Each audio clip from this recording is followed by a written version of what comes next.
This is a quick-style history of Hawaiian gardens. The beginning of Hawaiian gardens starts off the same as most of LA. First people are the Tongva, not what they would have called themselves. No record of a tribe living in Hawaiian gardens, but obsidian arrow points turn up a couple hundred feet from the gardens casino. Anyway, on to the bad news. Spain kills the Tongva, Mexico kicks out Spain, US kicks out Mexico. First thing out here, a fruit stand.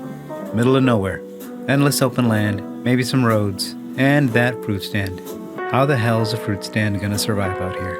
Rumor has it, if you ask nicely, they'll put a little hooch in your fruit punch.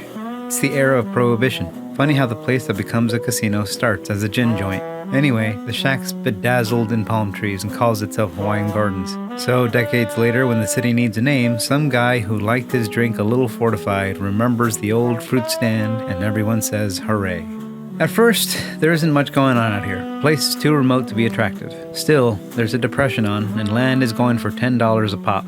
People without indoor plumbing start moving in. Not much of a government, not much service. Bordering Orange County, it's mostly dirt roads. People take care of themselves, or as one resident put it, the only police protection available was a handy loaded pistol and a bucket of water near the door served as the fire department. Sometimes, San Gabriel River really lets her rip. For weeks, water's up to your ankles everywhere you go. When the US throws down with Japan and Germany, we're gonna need more boats, more bombs, more people with hammers, all to say more houses. Blueprints come to life, not yet Hawaiian Gardens slowly fills in, stops looking like a scene from Grapes of Wrath. What sets it apart from nearby cities? It's not official.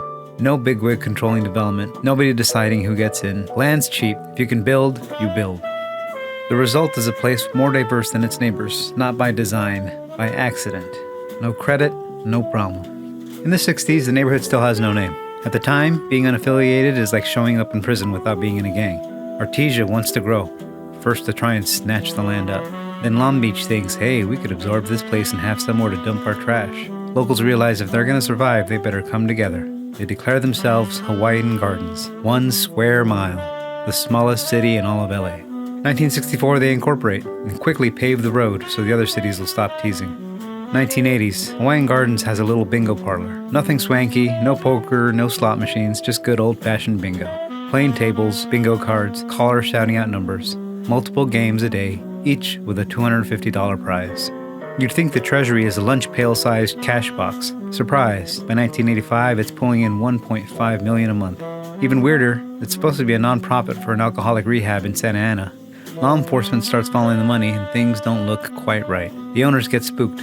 Sell the whole thing to Dr. Irving Moskowitz, doctor turned businessman, flush with cash after selling his hospital. Bingo is out, Pai Gao is in. Moskowitz turns the place into the Gardens Casino. On the surface, it's a huge windfall for a small city just trying to feed its kids or whatever. But things get more complicated when you follow the profits. Personally, I wouldn't touch the topic for all the likes and reposts in the world, though it's all well documented and you can look it up for yourself.